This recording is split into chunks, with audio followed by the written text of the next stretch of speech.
की रियासत में था। वहां कोई मंदिरों में पूजा नहीं हो सकती, घंटे नहीं बज सकते। उस समय आर्य समाज के स्वामी महात्मा नारायण स्वामी जी के सर्वाधिकारी बना करके आंदोलन की शुरुआत की गई। निजाम हैदराबाद को पत्र लिखा गया कि हमारे मंदिरों में पूजा होगी, इसको आदेश करो, नहीं तो हम सत्याग्रह करेंगे। उस सत्याग्रह पर मुझे कहने में कोई संकोच नहीं है। जब सत्याग्रह की टोलियां बनाई गई जगह जगह से, अब उस आंदोलन को पढ़िएगा। किस लिए जा रहे थे जी वो बताना? हैदराबाद। हमारे मंदिरों में घंटा बजवाने कौन जा रहा था?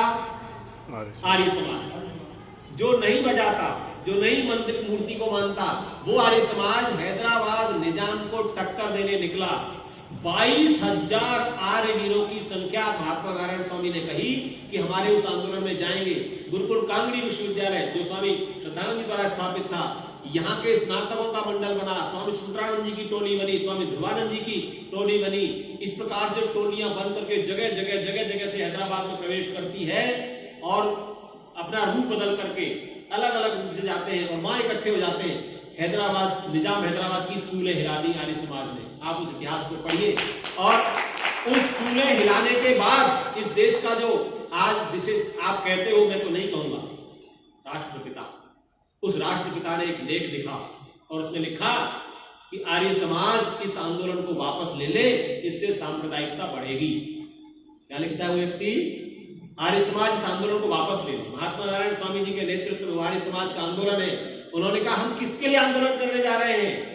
आर्य समाज के यज्ञशालाएं बनाने नहीं जा रहे थे, स्वामी दयानंद चित्र बनाने नहीं जा रहे थे। जिन मंदिरों में हमारे हैदराबाद के हमारे ही भाई, हमारा परिवार घंटे बजाता था, मूर्ति पूजा करता था, उनमें घंटा बजाने के लिए आंदोलन किया। और आपको बता दूं कितने ही उसमें सत्याग्रही हमारे बलिदान हो गए। कितने 34 महीने तक ही जेल में रहे। महाशय कृष्ण जी की टीम, स्वामी सुंदरानंद जी की टीम और बहुत सारे नाम जिनके मैं गिनाऊं आपको, उनकी टीमें 24 महीने तक की जेल दी गई उनको। बाद में जब आंदोलन की सफलता हुई, निजाम को झुकना पड़ा, तब उसने हमारी पूरी मांगे स्वीकार की। किसका मांग पत्र स्वीकार किया? आर्य समाज का।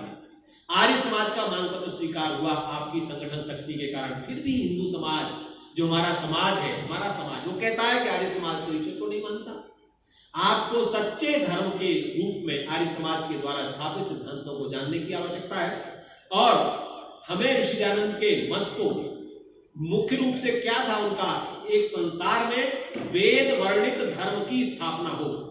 1870 में दिल्ली दरबार स्वामी जी बुलाते और दिल्ली दरबार में हमारे सभी पौराणिक विद्वानों को, हमारे ईसाई मुस्लिम सबके धर्माधिकारियों को बुलाकर क्या कहते हैं?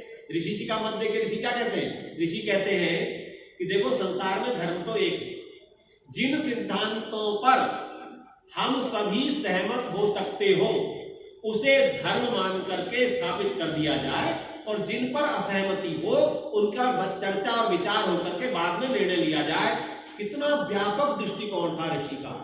जिस ऋषि ने स्वतंत्रता आंदोलन की नींव रखी, आपको बार बार आपने सुन लिया, मैं इसको दोहरा नहीं रहा हूं।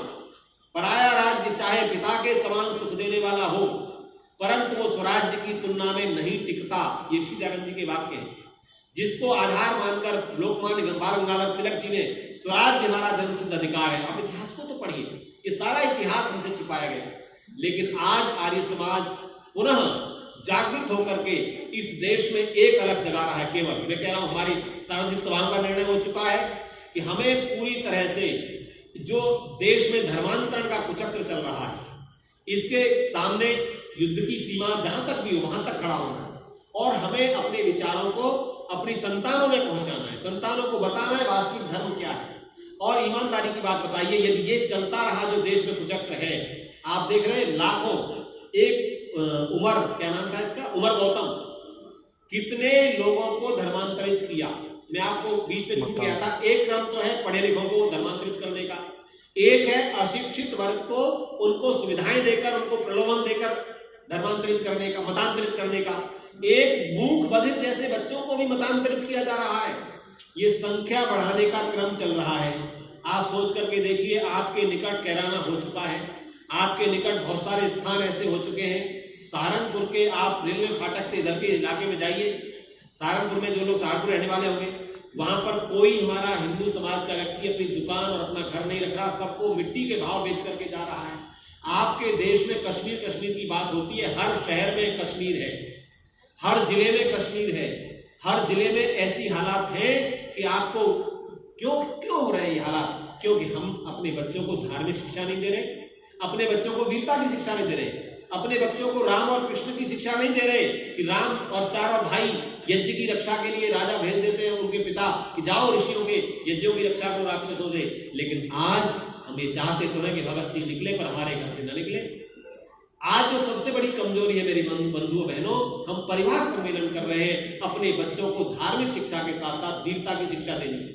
वीर भोग्या वसुंधरा हमारी आर्य समाजों में इन बच्चों के लिए शाखाएं लगनी चाहिए और शाखाओं में सारे प्रशिक्षण दिए जाने चाहिए। आप ईमानदारी से बताइए, हम मुद्दा जरूरी है कार्यक्रम आता है आर्य संदेश पर, आप लोग देखते हैं कोई? आर्य संदेश टीवी की यहाँ से कई बार हम कह चुके हैं, आर्य संदेश टीवी 24 घंटे चलता है, प्रतिदिन रात को 8:30 बजे मुद्दा जरूरी है आता है।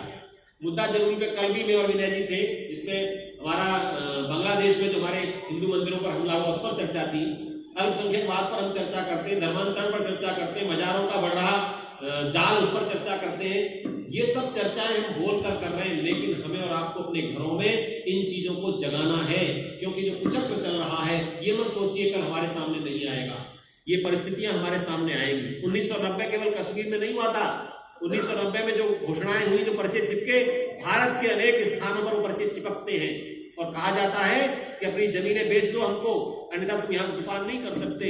इन परिस्थितियों में क्या हमारा कर्तव्य है कि हमारे बच्चे जहां अच्छे पैकेज के लिए पढ़े, लेकिन भारत से निकाले जाएंगे तो कहां जाएंगे? अच्छे पैकेज के पढ़ते हुए भी साथ साथ हर बच्चे के अंदर, आप कभी प्रगति मैदान के विश्व पुस्तक मेले में गए? मैं आपको चित्र दिखा रहा हूं, विश्व पुस्तक मेले में कभी इस्लामिक उस पर काउंटर पर गए? आप ऐसे कोई गया? मैं गया, कुछ यहाँ कुछ रहे हैं। आप सब लोग कभी विश्व पुस्तक मेला अभी जब सामान्य स्थितियां होंगी लगे और जाइए, वहां पर खड़ा हुआ एक युवक, कोई MBA किया हुआ है IIM से, कोई IIT से MTech किया हुआ है, सब मुस्लिम युवक वही मिलेंगे आपको जो वहां धर्म प्रचार के लिए खड़े हैं। क्योंकि योग्य बच्चे आते हैं, पढ़ने लिखने वाले आते हैं, उनसे कौन संवाद करेगा? और वो कितनी कुशलता के साथ जो अधर्म है उसे धर्म बताकर प्रस्तुत कर रहे हैं। और हमारा धर्म है, लेकिन फिर भी हम धर्म बताकर प्रस्तुत करने की हालात में नहीं है। तो ये जो कुचक्र चल रहा है, इसका कारण यही है कि हमारे घरों से धर्म के सही स्वरूप की शिक्षा नहीं दी जा रही, हमारे अंदर वो जज्बा नहीं रहा, हमारे अंदर वो आग नहीं रही, हमारे अंदर वो प्रेरणा नहीं रही, हमारे अंदर वो प्रेरणा नहीं दी जा रही कि हमारे बच्चों को ये बताया जाए कि नहीं बेटा, आपका एक जीवन का पक्ष धर्म के लिए है और एक पक्ष भौतिक उन्नति के लिए है। भौतिक उन्नति तब तक अधूरी है जब तक धार्मिक पक्ष सुदृढ़ न हो। तो हम अपने धार्मिक पक्ष को मजबूत करें। मैं जब अन्य देशों में जाता हूँ, मैं कई बार अमेरिका की यात्रा पर लोगों से बातचीत करते, वहां का जो भारतीय है वो इतना जबरदस्त धर्म के प्रति दृढ़ है, आप विश्वास करेंगे अमेरिका में रहने वाला हिंदू या आर्य वो दृढ़ धार्मिक है, अन्य देशों में रहने वाला, ब्रिटेन में रहने वाला हिंदू दृढ़ धार्मिक है, लेकिन भारत में रहने वाला हिंदू बहुत कमजोर होता जा रहा है। मैं हिंदू शब्द का प्रयोग कर रहा हूं इसलिए क्योंकि हिंदू समाज ही हम सबका समाज वर्तमान में है और हम उसमें अपने वैदिक सत्य सनातन धर्म की रक्षा के लिए कार्य करें। और इस कुचक्र से बचने का एक ही माध्यम हो सकता है कि हम सब अपने धर्म को जाने और उसकी रक्षा का व्रत लें। हमारे अंदर हो कि हम जब चर्चा करेंगे तो धर्म को नहीं जानते होंगे, चर्चा नहीं कर पाए। जब हमें धर्म का पता नहीं होगा तो चर्चा नहीं कर पाए।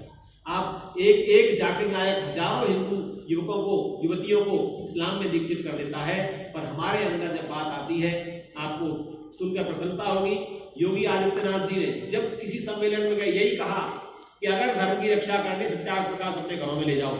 अगर इसको नहीं पढ़ोगे तो आपको नहीं पता चलेगा हमारा धर्म क्या है और नहीं ये पता रहेगा कि दूसरे मजहब किन कुचक्रों से हमारे ऊपर आक्रमण करते हैं, हमारे युवाओं को प्रेरित करते हैं, उनको परिवर्तित करते हैं। उसके लिए आपको सत्याग्रह प्रकाश पढ़ना पड़ेगा। तो आज इस विषय पर मैं अपनी चर्चा पे ही विराम दूंगा कि धर्म की रक्षा के लिए हमें योगेश्वर कृष्ण और भगवान श्री राम को, दोनों के जीवन को पढ़ना पड़ेगा। श्री राम धर्म की रक्षा के लिए जीवन आहूत करते हैं, योगेश्वर कृष्ण धर्म की रक्षा के लिए उन नीतियों का प्रयोग करते हैं जिन नीतियों का प्रयोग आज हमें और आपको करना है। इन नीतियों के साथ और ऋषि दयानंद के उस वैदिक सत्य सनातन धर्म को जानने के साथ हम धर्मांतरण के कुचक्र को समझें और वर्तमान में जो चल रहा है, इसके भविष्य में आने वाली उस समस्याओं से अवगत हो, हमें पता चले कि आखिर क्या क्या मुसीबत हमारे सामने आने वाली है। हम कहीं ऐसा न हो बिल्ली को देखकर कबूतर कर लेता है आंखें बंद, तो सोचता है कि कुछ नहीं होने वाला, तो हमारी आंखें बंद है, इनको खोलना है, जागना है। मैंने अपनी बात कही है, आप में से जो युवक मेरे से कुछ प्रश्न करना चाहें, मैंने, क्योंकि ये चर्चा है, संवाद है, केवल व्याख्यान नहीं है, मैंने प्रारंभ भी आपके प्रश्नों से किया। अपने प्रश्नों का उत्तर देना सीखिए। धर्म एक है, अनेक नहीं है, मजहब है, मत है, दृढ़ता से कहिए। इसी प्रकार धर्म की स्थापना ईश्वर करता है, सबके लिए करता है। मनुष्य के द्वारा स्थापित जो मत और मजहब है वो वर्ग विशेष बनाते हैं, लेकिन वेद का धर्म सबको मनुष्य बनाता है। इसलिए मनुर्भवजनया दैव्यम जन्म की बात करता है। तो ये मैंने बात की है, धर्म को जानेंगे तो धर्मांतरण के कुचक्र को, मतांतरण के कुचक्र को जानेंगे और उस कुचक्र से बाहर निकलने का प्रयास करेंगे। जी बदल